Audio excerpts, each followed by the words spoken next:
You traveled some distance to reach Haven. You're from the Circle in Ostwick?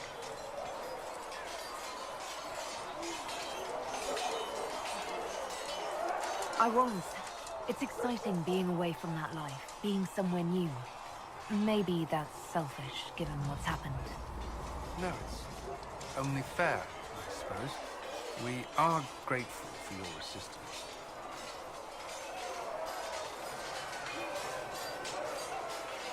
I'd like to know more about the Templars. If you need insight into what the Order is doing now, I'm afraid I can't offer more than you already know. Anything else, I will answer as best I can. Why did you join the Order? I could think of no better calling than to protect those in need. I used to beg the Templars at our local chantry to teach me. At first, they merely humored me. I must have shown promise, or at least a willingness to learn. The Knight Captain spoke to my parents on my behalf. They agreed to send me for training. I was 13 when I left home. 13? That's still so young. I wasn't the youngest there. Some children are promised to the Order at infancy. Still, I didn't take on full responsibilities until I was 18. The Order sees you trained and educated first. And what about your family? Did you miss them? Of course. But there were many my age who felt the same. We learned to look out for one another. Prior to the Conclave, I'd only encountered Templars in the Circle. Do they do anything besides guard mages? Templars protect against the dangers of magic. Before the Order left the Chantry, that meant serving in a circle. They were also tasked with tracking apostates, or fighting demons inevitably summoned by the weak or malicious. What do you think of mages? Are they all a threat? I've seen the suffering magic can inflict. I've treated mages with distrust because of it, at times without cause. That was unworthy of me. I will try not to do so here. Not that I want mages moving through our base completely unchecked. We need safeguards in place to protect people, including mages, from possession at the least. I know how I spent my time in the Circle, but what was a typical day for a Templar? Typical? The last time I was in a circle was right before it fell apart. Nothing was typical. Before that, then? Certain rituals require a full guard. A mage's howling, for instance. I've attended a few. Most of the time, you merely maintain a presence, on patrol or in the circle, ready to respond if needed. Mages pretend to ignore that presence, but they're watching you just as closely. We would spend all day with Templars, and yet they rarely spoke to us. A habit often mistaken for coldness, I'm sure. But we are expected to keep a certain distance from our charges. If a mage is possessed or uses blood magic, you must act quickly, without hesitation. Your judgment cannot be clouded. Of course, ignoring one another does nothing to foster understanding. What does Templar training involve? There is weapon and combat training. Even without their abilities, Templars are among the best warriors in Thedas. Initiates must also memorize portions of the Chant of Light, study history, and improve their mental focus. Did you enjoy your training? I wanted to learn everything. If I was giving my life to this, I would be the best Templar I could. You were a model student. I wanted to be. I wasn't always successful. Watching a candle burn down while reciting the Chant of Transfigurations wasn't the most exciting task. I admit, my mind sometimes wandered. Do Templars take vows? I swear to the Maker to watch all the mages. That sort of thing. There's a vigil first. You're meant to be at peace during that time, but your life is about to change. When it's over, you give yourself to a life of service. That's when you're given a filter, your first draft of Lyrium and its power. As Templars, we are not to seek wealth or acknowledgement. Our lives belong to the Maker and the path we have chosen.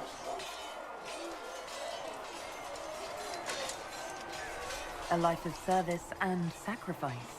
Are Templars also expected to give up physical temptations? Physical? Why... why would you... That's not expected.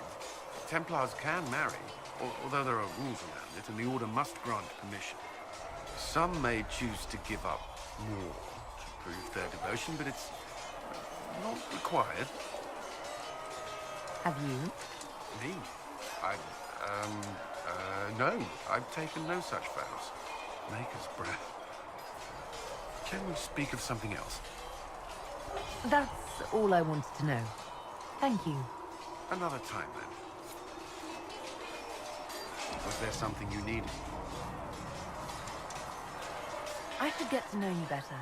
We are working together after all. What would you like to know? All right. Where are you from?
I grew up in Ferelden, near Honley.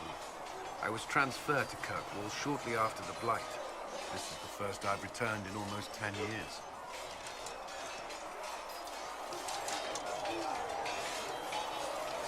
You haven't seen Ferelden in 10 years. Are you glad to be back? I was not sorry to leave at the time. I did not expect to return. Now, between the Divine's murder and the breach, I've arrived to find nothing but chaos. You were in Ferelden during the Blight. Did you fight Darkspawn? No. I was stationed at Ferelden's Circle Tower. The Circle had troubles of its own. I remained there during the Blight. What happened at the Circle Tower? You who survived the Blight have fond memories of that time. I would prefer not to speak of it.